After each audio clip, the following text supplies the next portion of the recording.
Serial वसुधा के आने वाले एपिसोड्स में बहुत बड़ा धमाका होने वाला है,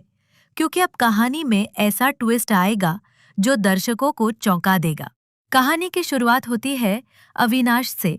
जो अब पूरी तरह से घबरा चुका है और देव को बताता है कि उसे हर हाल में सारे सैंपल्स इकट्ठा करने हैं ताकि वो खुद को बचा सके, क्योंकि अगर वो ऐसा नहीं कर पाया तो उसकी जिंदगी बर्बादी की तरफ चली जाएगी और दिव्या भी उसे हमेशा के लिए छोड़ देगी। इस डर से अविनाश पूरी कोशिश करता है कि वो सब कुछ समय पर कर सके, लेकिन तभी अचानक ये पता चलता है कि ये सब जो हो रहा था वो सिर्फ एक सपना था। यानी असलियत में अभी तक कुछ भी नहीं बिगड़ा है, लेकिन खतरा अब भी बना हुआ है और इसीलिए अविनाश वो सैंपल्स लेकर अपनी करीबी दोस्त को देता है ताकि वो उन्हें आगे भंवर सिंह तक पहुंचा दे। और जैसे ही वे सैंपल्स भंवर सिंह के पास पहुंचते हैं, कहानी का असली टर्न शुरू होता है,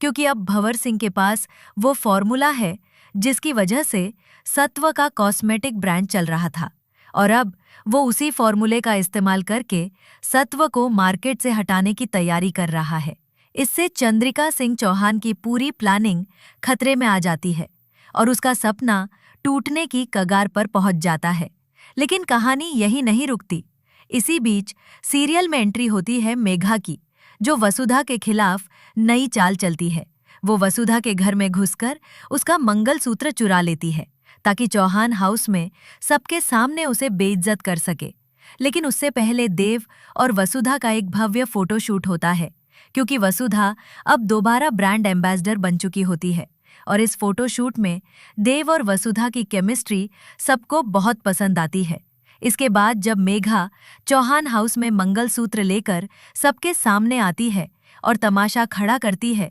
तो देव फौरन वसुधा का साथ देता है और कहता है कि ये मंगलसूत्र तो फोटोशूट का हिस्सा था। और वसुधा भी यही बात दोहराती है कि उसने मेघा को पहले ही बताया था कि वो ये मंगलसूत्र सिर्फ शूट के लिए पहन रही है, लेकिन मेघा ने उसकी बात नहीं मानी। इस तरह वसुधा एक बार फिर खुद को बचा लेती है और मेघा की पूरी योजना पर पानी फिर जाता है, जिससे चंद्रिका मेघा से नाराज हो जाती है और मेघा एक बार फिर उसकी नजरों से